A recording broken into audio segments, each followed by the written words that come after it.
Hi guys, welcome to study mentors. My name is Ketan. Now there is a good news कि आप snap में 3 attempt दे सकते हो, right? तो अगर आप देखोगे स्नैप के जो 3 अटेम्प्ट्स है ना, राइट, ये तो ऑलरेडी हमें पता था कि 3 अटेम्प्ट्स देने हैं।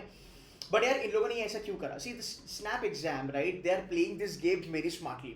इसका रीजन एक ही है, वो है नॉर्मलाइजेशन। अब बहुत सारे बच्चों को नॉर्मलाइजेशन का मतलब नहीं पता कि सर नॉर्मलाइजेशन का फंडा क्या होता है। और गाइस ये जानना बहुत ज्यादा जरूरी है अगर आप स्नैप एग्जाम लेने वाले हो तो, राइट? अब यार आप कहोगे कि सर ये नॉर्मलाइजेशन का फंडा जानना जरूरी है क्या? बहुत ज्यादा जरूरी है। इसका रीजन मैं आपको बताता हूँ। पिछले 2 साल में अगर आपने कभी भी स्नैप दिया होगा तो आपको पता चला होगा बच्चों ने थोड़ा सा हल्ला मचाया था कि यार लेवल ऑफ डिफिकल्टी चेंज होता है, तो 2 स्लॉट में 3 स्लॉट में something like that. Even I made videos in back in 2020 2021। हमने भी थोड़ा यलगार करा था स्नैप के लिए, but nothing could work out. But इस बारी उन लोगों ने एक्चुअली ये जो इशू था इसको सॉर्ट आउट कर दिया। कैसे, हम पहले उसके बारे में बात कर लेते हैं। अगर आप देखोगे नॉर्मलाइजेशन, आपको कि सर नॉर्मलाइजेशन का मतलब क्या होता है, थोड़ा सा नॉर्मलाइजेशन के बारे में बता दो कि क्या सीन है नॉर्मलाइजेशन का। देख भाई, इतनी सिंपल सी बात है। नॉर्मलाइजेशन का मतलब क्या होता है, देखो कैट का एग्जांपल लेते हैं हम, right? Slot 1, slot 2, slot 3, 3 slot है तुम्हारे। हाइपोथेटिकली हम मानते हैं कि slot 1 was the toughest one, the second was average one, the last was the easiest of all. तो नॉर्मलाइजेशन का जो प्रोसेस है वो ये है, जो टफ है, जो एवरेज और जो एकदम इजी है, इनकी level of difficulty by the fact बहुत अलग अलग है। सो जो बच्चा स्लॉट 1 देता है जो टफ पेपर है, और जो बच्चा इजी एग्जाम देता है, राइट, तो ये कहीं ना कहीं बच्चों में नाइंसाफी हो जाती है। क्योंकि यार अगर आप टफ एग्जाम देने वाले को भी उतनी ही परसेंटाइल दो उस पर्टिकुलर स्कोर पे, तो ये सही बात नहीं है। You get it my point, right? क्योंकि इजी वाला तो ज्यादा स्कोर कर ही लेगा आराम से। फाइन, तो ये लोग क्या करते हैं ना, तीनों स्लॉट को एक लेवल पे लेके आते हैं। ये जो प्रोसेस होता है कि आप तीनों स्लॉट को या 2 स्लॉट को एक लेवल पे लेके आओ, as far as level of difficulties concern, इसे नॉर्मलाइजेशन कहते हैं। कैट में ये होता है, बड़ा शिद्दत से होता है, बाय यूजिंग स्टैटिस्टिकल टूल्स ये होता है। स्नैप में ये नहीं होता। ये इसलिए नहीं होता स्नैप में बिकॉज स्नैप क्या बोल रहा है कि आप क्या कर सकते हो, 3 अटेम्प्ट दे सकते हो। 3 में से आप क्या कर सकते हो, जो भी आपका टॉप परफॉर्मेंस होगा, पहला अटेम्प्ट, दूसरा अटेम्प्ट, तीसरा अटेम्प्ट, जिसमें ज्यादा स्कोर करोगे उसका स्कोर हम कंसिडर करेंगे। अब ये लोग नॉर्मलाइजेशन इसलिए नहीं कहते हैं बिकॉज इनका कहना है a rigorous process that has been statistically tested will be administered to ensure that unique types of questions are framed under a specific topic across the question paper। ठीक है, सो ये लोग ये मानते हैं कि हम क्या करेंगे, हम तीनों पेपर में लेवल ऑफ डिफिकल्टी जो है वो सिमिलर रखेंगे, बिकॉज हम उसी प्रकार क्वेश्चंस बनाएंगे जहां पे हम उसको थोड़ा ट्विस्ट करके एलओडी सेम रखेंगे। अब ना ये बड़ा सब्जेक्टिव होता है, बिकॉज स्नैप तो बोलता है कि मैंने तो लेवल ऑफ डिफिकल्टी सेम रखा है। बच्चे हल्ला करते कि नहीं सर, इन लोगों ने गलत करा है।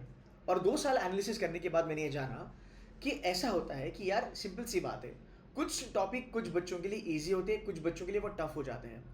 ये गड़बड़ी वहां से होती है, राइट? बट अगर मैं वो चीज़ें निगलेक्ट करूँ और अगर मैं एक अच्छी बात सोचूं, जो बच्चे होते हैं जिनका कैट नहीं निकलता या फिर कोई अच्छी बाकी एग्जाम नहीं निकलती है, मेरे लिए, अगर मुझे लगता है कि उन बच्चों के लिए ये ब्लेसिंग इन डिस्गाइज है। रीजन इज, देखो गाइस, मैं अगर एक एवरेज या बिलो एवरेज बच्चों को कंसिडर करके बात करूं, पहली बारी हर एक बच्चे का एग्जाम नहीं निकलता। And you know what guys, जो एसआईबी में पुणे वाली जनता होती है ना, उसमें आप देखोगे स्लॉट 1 में या फिर स्लॉट 2 में जो पहला अटेम्प्ट देता है ना वो बच्चा, वो पहला अटेम्प्ट वो फोड़ के निकलता है। There is no doubt about it. तो आप समझ रहे हो? तो एक्चुअल में जो अच्छी जनता है, पढ़ाकू है, उनका यहाँ पे कोई लोड नहीं है। They are okay with it. And I have seen this example even in NMAT. First attempt and 240 plus, first attempt 270 280 plus, and they get into NMIMS Mumbai, right? तो आप बुरा मत मानना। इसमें इसमें मुझे अच्छा क्या लगता है कि इन लोगों ने ये नॉर्मलाइजेशन का फंडा ही निकाल दिया। ये बोल रहे हैं आप 3 बारी पेपर दो, बाय द वे आपको हर अटेम्प्ट का अलग अलग पैसा देना पड़ेगा। सो हम बोल सकते हैं कि ये पैसा कमाने की भी स्ट्रैटेजी है, no doubt about it. NMIMS भी करता है, सिम्बी भी कर रहा है, बहुत सारे भी स्कूल्स करते हैं। Keeping that thing aside, which I really don't like it. मेरे ख्याल से एक बारी अगर आप फॉर्म भर देते हो ना तो बात खत्म कर दो। एक फॉर्म में आप 3 अटेम्प्ट दे दो, वैसे भी आप तो चार्ज कर ही रहे हो ना बाकी कॉलेजेस के लिए, right? Anyway, coming to this point, तो जो एवरेज बच्चा है वो पहला अटेम्प्ट देगा, उसको मान लो 70% लाया, थोड़ा मेहनत करके अगले अटेम्प्ट में वो 80% लाएगा, थर्ड में वो 90 लाएगा। मान लो अगर उसका थर्ड अटेम्प्ट में सबसे ज़्यादा स्कोर आता है तो वो बच्चा सिम्बी के एक आध भी स्कूल में जा सकता है, राइट? बिकॉज अगर आप देखोगे इवेंचुअली क्या होता है, एंड में जैसे जनवरी फरवरी आता है पीपल टॉक अबाउट मुंजिल, people talk about FLAME, people talk about ITM kind of B school. मुझे लगता है यार अगर आप सिब्बी का ये स्नैप एग्जाम देते हो, even if you get into SCIT, that's a very good B school जहाँ पे तुम्हारी average package is more than 10-12 lakhs, and if you're a working student you might get 15 lakh plus plus. I've seen students getting 15 lakh plus plus. Then you've got SIDTM and HRD and SIB, so many things like that.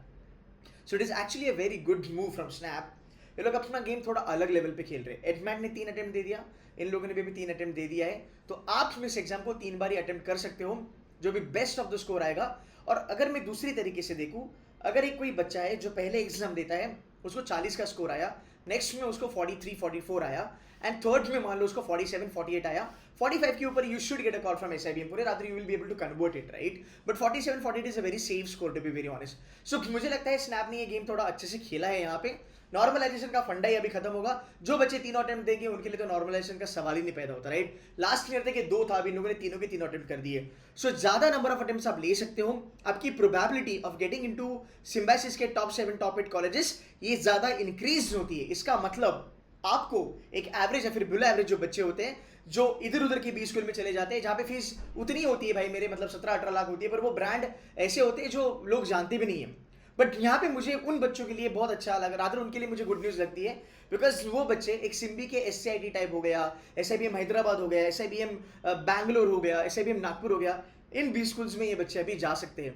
सो अगर आपको लगता है कि sir मैं cat के लिए मेहनत करूंगा, 80, 85, 90 तो मैं लाऊंगा, उससे मेरे बेसिक अच्छे होंगे, पर मैं स्नैप भी करूंगा. So it is one more opportunity for you to get your MBA done from a reputed B school.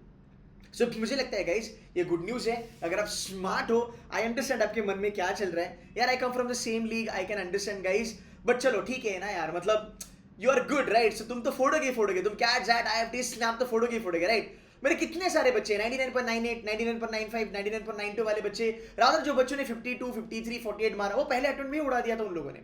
Like sir अब वी आर सॉर्टेड, हमें अभी अलग अटेम्प्ट नहीं चाहिए. और ये जनता वो है जो कैट में भी IM फोड़ा था, इन लोगों ने जैट से भी XIMB वगैरह फोड़ा था, and they have also done a good job in IFT. सो यार ठीक है, यू नो उन वो वाली क्राउड थोड़ी सी बोलेगी अरे यार कंपटीशन बढ़ा दिया, but I am really happy कि SNAP is considering this move. A lot of people will be able to get into these, and you know what, at the end of the day, to be very honest, come on यार, मतलब अगर मैं college के बारे में बात करूँ, like SIBM Hyderabad and SIBM Bangalore and Nagpur and SCIT, oh they are much better than NMIMS Indore and NMIMS Navi Mumbai. I hope you are getting my point. So ये वीडियो उन बच्चों के लिए है जो थोड़े से सहमे हैं, जिनको लगता है कि यार एक अच्छा ब्रांड नहीं मिल पाएगा, और एक बार तुम्हारे पास ब्रांड बन गया, SIDTM हो गया, SCIT हो गया, फिर तुम जाके फोड़ो ना यार लाइफ में. That brand will stick to you, right? So guys, I think it's a great news. Normalization का फंडा नहीं है, अच्छा भी है, थोड़ा बुरा भी है, बट 3 अटेम्प्ट है, लाइफ इज गुड. मेरे ख्याल से आप लोगों ने इसको सीरियसली लेना चाहिए. जितना ज्यादा स्कोर कर सकते हो उतना ज्यादा स्कोर करना चाहिए. It's a great opportunity. Again for me the only thing that you should gun for, if you're preparing for 4 months, guys, SIBM Pune, that is the B school that you should target. That is the B school. We'll talk about it in tonight's session at 11:30 on my channel. Guys, most welcome to join in. If you have not subscribed to my channel, kindly do subscribe. Keep killing, keep working hard. It's all for you. Thank you so much. Bye-bye.